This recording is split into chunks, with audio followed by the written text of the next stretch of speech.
Make it easy one کی videos میں ایک مرتبہ پھر سے خوش آمدید۔ آج ہم آپ کو ایک بار پھر بھارت کے چندریان 3 مشن کے بارے میں چند حقائق بتانا چاہیں گے۔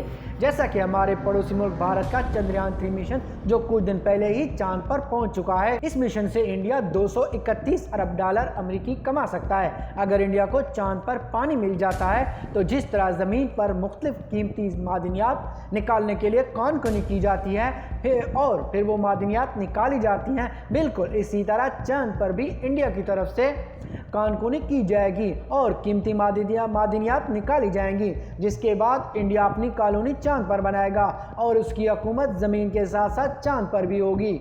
چندریان نے چاند کے جنوبی قطب پر لینڈ کی، جو کہ چاند کا سب سے مشکل ترین حصہ سمجھا جاتا ہے، جہاں لینڈنگ اس لیے لگ بھگ ناممکن ہے کیونکہ اس حصے کی سطح غیر ہموار ہے اور یہاں سورج کی روشنی بہت کم ہی پہنچتی ہے، جس کی وجہ سے کہا جاتا ہے کہ یہ حصہ اندھیرے میں ڈوبا ہوا ہے۔ سائنسدانوں کے مطابق یہ چاند کا سب سے اہم حصہ ہے جہاں پر پانی کی موجودگی کے آثار پائے گئے تھے۔ چندریان پر مزید بات کرنے سے پہلے ہم یہ سمجھ لیتے ہیں کہ سافٹ لینڈنگ ہوتی کیا ہے۔ چاند کی تحقیق کے لیے کس طرح مختلف قسم کے مشن بھیجے جاتے ہیں میں سے ایک طریقہ یہ ہے کہ مشن کو چاند کے مدار میں بھیجا جائے۔ یہ مشن مدار میں رہ کر چاند کے گرد گھومتے ہوئے معلومات جمع کرتا ہے اور چاند پر لینڈنگ دو طریقے سے کی جاتی ہے۔ ایک تو کریش لینڈنگ ہوتی ہے جسے امپیکٹ مشن کہا جاتا ہے۔ جبکہ یہ کریش ہوتا ہے تو چاند کی سطح پر سے موجود مٹی ہوا میں اڑتی ہے۔ اس مٹی کا تجزیہ کیا جاتا ہے جسے بہت سی معلومات حاصل کی جا سکتی ہیں۔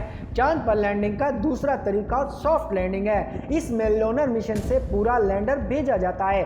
یہ چاند کی سطح پر کریش نہیں ہوتا بلکہ انتہائی احتیاط کے ساتھ اترتا ہے۔ بھارت نے چندریان 3 مشن 14 جولائی کو بھیجا، جو کہ 40 دن کے بعد چاند کی سطح پر لینڈ کر گیا۔ بھارت نے ویسے تو 2008 میں پہلا چاند پر اپنا مشن چندریان 1 کے نام سے بھیجا تھا۔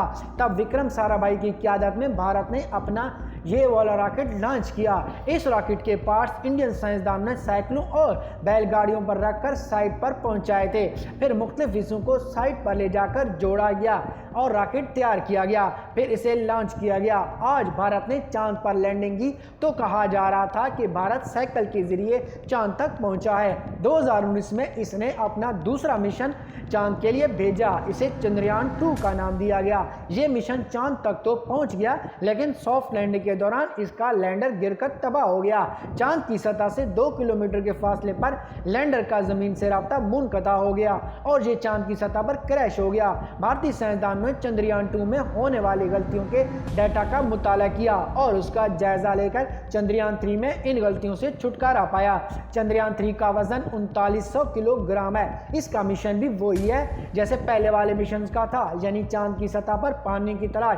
اس مشن میں 1500 کلو وزنی لینڈر ہے اور اسے وکرم کا نام دیا گیا ہے۔ اس کا نام بھارتی خلائی تحقیقاتی ادارے اسرو کے بانی وکرم سارا بھائی کے نام پر رکھا گیا۔ لینڈر نے چاند کی سطح پر سافٹ لینڈنگ کی تو سائنسدانوں نے اگلا کام شروع کرنے سے پہلے کچھ گھنٹوں تک انتظار کیا۔ چند گھنٹے انتظار کی وجہ لینڈر کی لینڈنگ تھی، کیونکہ جو ہی چاند کی سطح پر لینڈر نے سافٹ لینڈنگ کی تو وہاں بہت زیادہ مٹی اڑی، جس کے بعد 6 پہیوں والی گاڑی کو لینڈر سے نکالا گیا۔ اس گاڑی کو روور کہا جاتا ہے، جو کہ چھوٹی سی ایک روبوٹ گاڑی ہے۔ اس میں 5 حالات نصب کیے گئے ہیں۔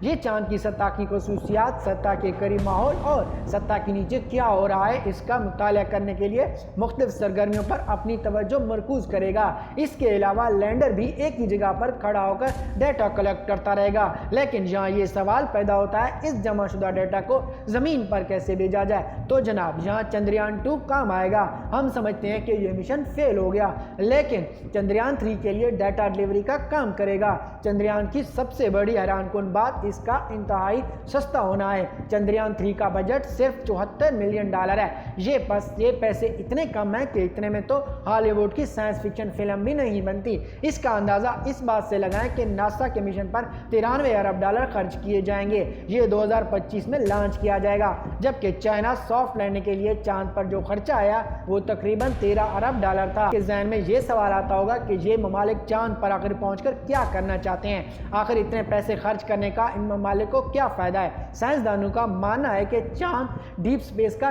گیٹ وے ہو سکتا ہے۔ اگر چاند پر زندگی کو جلا بخشنے والے وسائل مہیا ہو جاتے ہیں تو انسان خلا میں مزید گہرائی تک جا سکتا ہے اور تحقیق کر سکتا ہے۔ اگر چاند پر ٹھوس حالت میں جمی ہوئی برف مل جاتی ہے تو اس برف کو پانی بنایا جائے گا، جس کے بعد جہاں پر آؤٹ اسٹیشن قائم کیے جائیں گے۔ آئندہ چند دہائیوں کے دوران چاند پر باقاعدہ انسانی آبادیاں بسائی جائیں گی، ہزاروں لوگ یہاں رہائش اختیار کر لیں گے۔ اس سے چاند کی ایک الگ معیشت جنم لے گی، لوگوں کو چاند پر لایا اور لے جایا جائے گا، انہیں ٹرانسپورٹ اور ڈیٹا فراہم کیا جائے گا، چاند پر موجود وسائل سے فائدہ اٹھایا جائے گا۔ PwC نامی ایک ادارے نے چاند کی معیشت کے حوالے سے اپنے ایک رپورٹ جاری کی، اس میں چاند کی معیشت کی پیشگوئی کی گئی۔ یہ رپورٹ کے مطابق اگلے 20 سالوں کے دوران چاند کی اکانومی کا 51% کنٹرول امریکہ کے پاس ہوگا، چین، جاپان اور ایشیا کے دوسرے ملکوں کا حصہ 30%، جبکہ یورپی یونین اور بھارت کا چاند کی معیشت میں حصہ 18% ہوگا۔ 2040 تک انڈیا چاند کی معیشت سے 231 ارب امریکی ڈالر کما سکتا ہے۔ اس لیے بخوبی اندازہ لگایا جا سکتا ہے کہ چاند پر پہنچنے کی دوڑ میں اتنی تیزی آخرکار کیوں آئی ہے۔ بھارت ہمارے ساتھ آزاد ہوا تھا، لیکن آج ہم کہاں ہیں اور وہ چاند پر پہنچ گیا ہے۔ پاکستان میں بھی ایک خلائی تحقیق کا ادارہ موجود ہے جس کا نام سپارکو ہے۔ یہ بھارتی خلائی ادارے اسرو سے 8 سال بڑا ہے۔ سپارکو کی بنیاد 1961 میں رکھی گئی، جبکہ اسرو کی بنیاد 1971 میں رکھی گئی تھی۔ آخر کیا وجہ ہے کہ سپارکو وہ کام نہیں کر پایا جو اسرو نے کر کے دکھایا؟ یہ صرف ہماری حکومت اور سائنسدانوں پر ہی نہیں بلکہ پوری قوم کی اجتماعی شعور پر بھی ایک بہت بڑا سوالیہ نشان ہے۔ مزید اس طرح کی ویڈیو کے لیے ہمارا YouTube چینل سبسکرائب کریں اور بیل کا آئیکن بھی دبائیں تاکہ آپ کو ہماری ویڈیوز بر وقت موصول ہوں۔